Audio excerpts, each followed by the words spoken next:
Welcome back to First Forecast Mornings. It's Wednesday, and that means it's time to talk to our financial expert, Jeff Ivory. Jeff, you're here to talk about getting your kids more knowledgeable when it comes to money. That's right. So the question I have to ask is, what is a good age to start that talking about money with kids? Immediately. I've got a 3-year-old at home, and maybe that's a little early. He just looks at me and shakes his head a little bit and moves on to the next topic. But you know, one of the things that it came up this past week, talking to a couple of my clients, they said, "Boy, we hadn't made the mistakes early on that we made, and what could we have done?" So I started talking about options and started thinking through options that parents could have. The best way to teach your kids about money, Sima, is to actually start them using it, playing with it, having it. I know a lot of parents give their kids an allowance. I recommend having the kids actually work for the allowance and only pay the allowance for good work.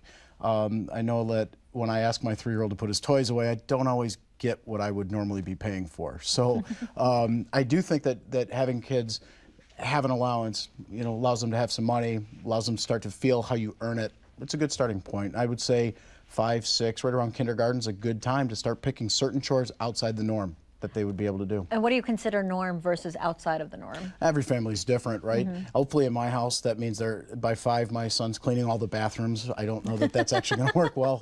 My wife's probably laughing at me right now. But the reality is, you know, age appropriate. You know, picking up your toys, I think, would be a non-payable item. But maybe helping dad rake the lawn would be.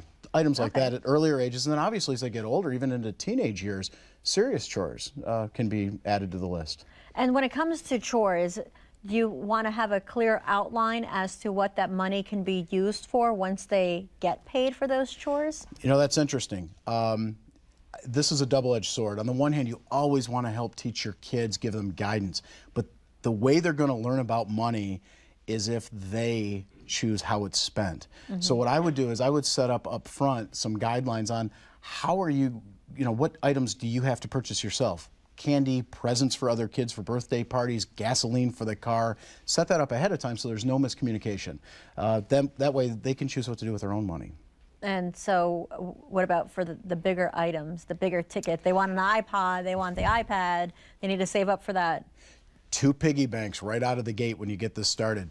Money for now or new purchases, any day type items, and then a separate piggy bank for savings, and start the process of explaining this is for the longer term. This is for a bigger item you don't even know if you want it yet. And I think from that perspective, you can really help kids not only understand the value of money, how you earn it, what it feels like to spend it, and then ultimately also what it feels like to save a little bit right from the get-go. And real quick, I know that you said that when it comes to chores, if they do an extra good job, it's not a bad thing to give them bonus. I have heard that works on occasion. Besides, if they do an extra good job, I'm happier. Yeah, that's true. It works well for everybody. All right, thank you so much, Jeff, for coming in here. If you missed any parts of this segment, it'll be on CBSDetroit.com later today.